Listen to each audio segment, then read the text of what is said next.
राधे राधे सभी भक्तों को, आप सभी का मेरे श्रीजी व्लॉग्स यूट्यूब चैनल में स्वागत है। आज हम बात करेंगे एकादशी की।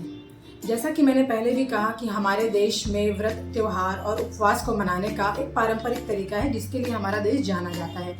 हमारे यहाँ हर एक दिन कोई ना कोई व्रत या उपवास जरूर होता है। साल में जो व्रत उपवास आते हैं, त्योहार आते हैं, उसके अलावा भी हम में से कई लोग हैं जो साप्ताहिक व्रत करते हैं। जैसे कि सोमवार हो गया, रविवार हो गया। सोमवार शिव जी को समर्पित है, रविवार सूर्य भगवान को समर्पित है।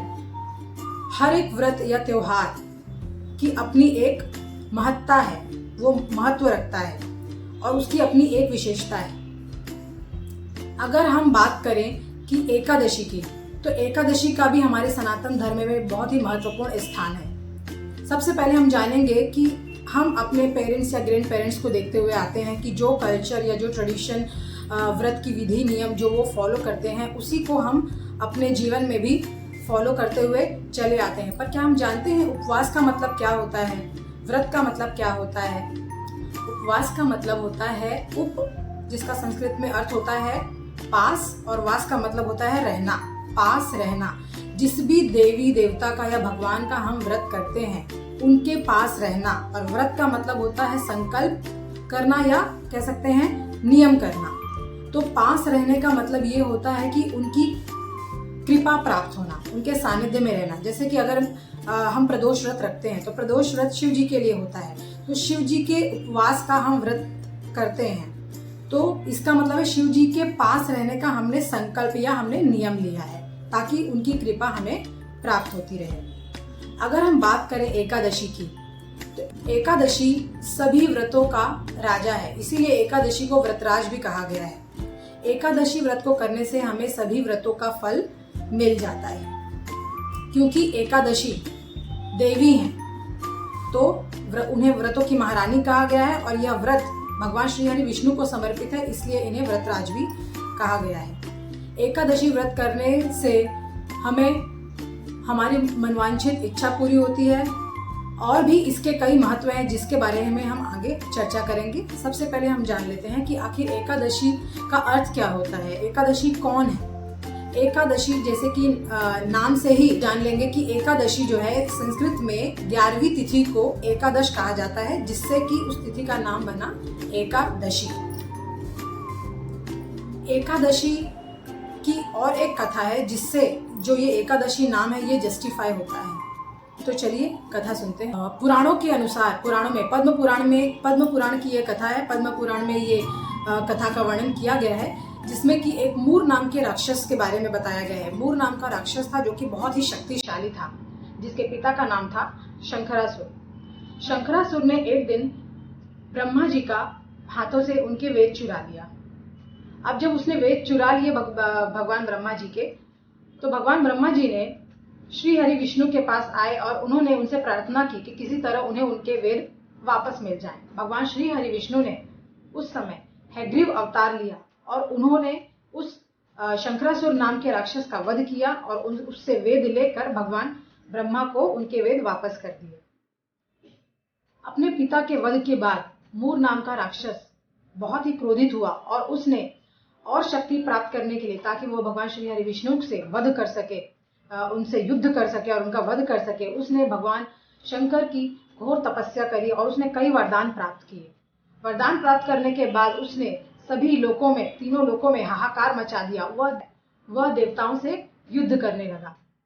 देवताओं को पराजित करने के बाद जब उसने उनके लोक हासिल कर लिए, तो देवता परेशान होकर भगवान श्री हरि विष्णु के पास गए और उन्होंने श्री हरि विष्णु से विनती की, उनसे क्षमा याचना की कि वे उनकी सहायता करें।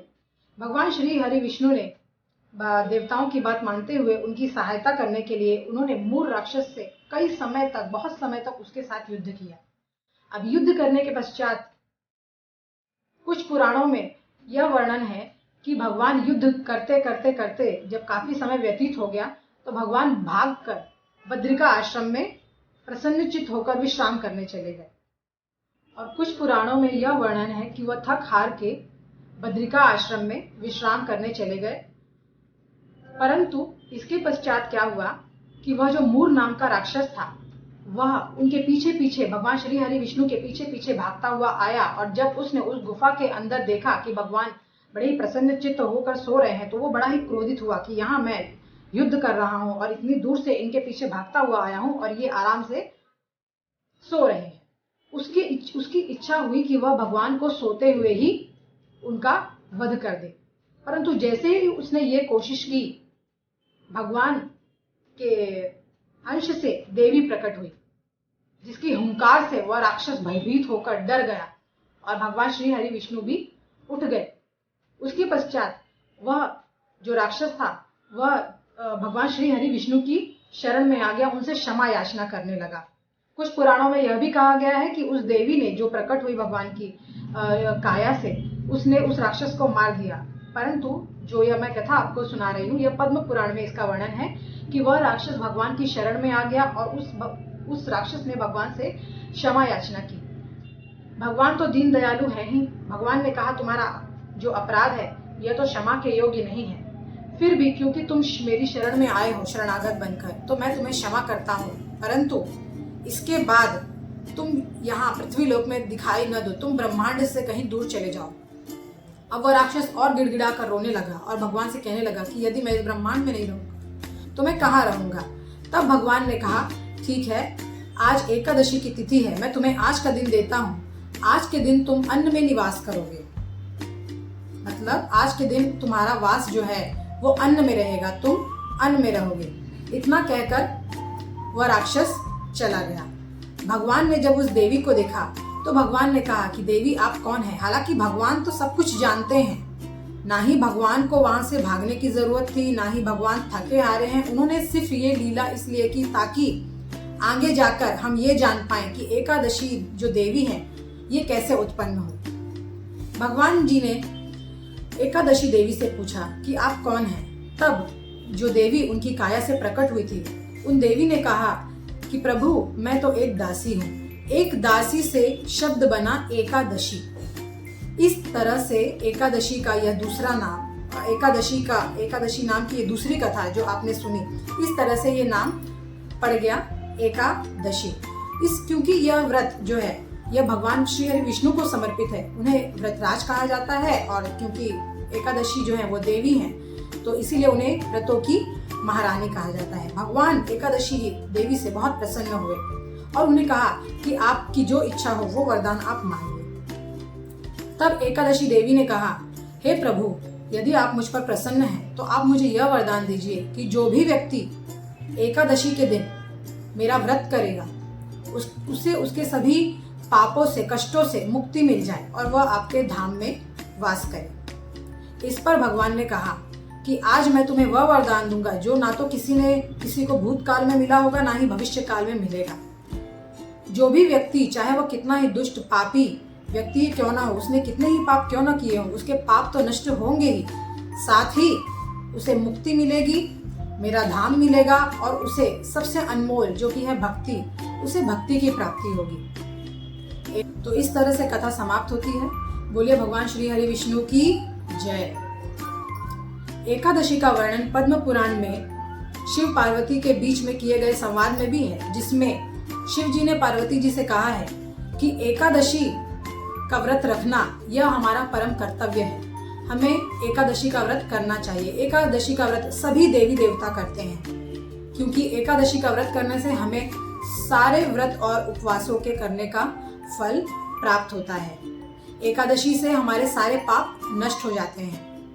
यहाँ तक कि स्कंद पुराण में ये तक कहा गया है कि एकादशी के दिन जो भी व्यक्ति अन्न खाता है वह अन्न के रूप में पाप खाता है। विष्णु धर्मोत्तर पुराण में कहा गया है, एकादशी के दिन अन्न खाने वाले व्यक्ति की तुलना गौमान से की गई है। इसका मतलब है एकादशी के दिन अन्न खाने से, जैसे कि जो हमने कथा सुनी एकादशी की, भगवान ने उस राक्षस को अन्न में निवास करने के लिए कहा, तो पद्म पुराण के अनुसार एकादशी के दिन अन्न में पाप वास करता है। तो एकादशी के दिन अगर हम अन्न खाते हैं तो वह अन्न नहीं बल्कि पाप का रूप ले लेता है। स्कंद पुराण में कहा गया है कि एकादशी के दिन अगर आप अन्न खाते हो तो आपको माता पिता भाई की हत्या का जो पाप होता है वही पाप आपको लगता है। इसलिए हमें एकादशी के दिन अन्न नहीं खाना चाहिए। जितना हो सके हमें अन्न खाने से बचना चाहिए। अब एकादशी क्या है और एकादशी कौन है, ये तो हमने इस अपनी वीडियो में आपको बता दिया। अपनी अगली वीडियो में मैं आपको बताऊंगी कि एकादशी कब आती है, एकादशी कितनी प्रकार की होती है और एकादशी हमें कब शुरू करनी चाहिए। ये सारे प्रश्नों का जवाब आपको मेरी अगली वीडियो में मिलेगा। इसी के साथ अपनी वाणी को विराम देते हुए और आपको प्रणाम करते हुए आप सभी को मेरी राधे राधे।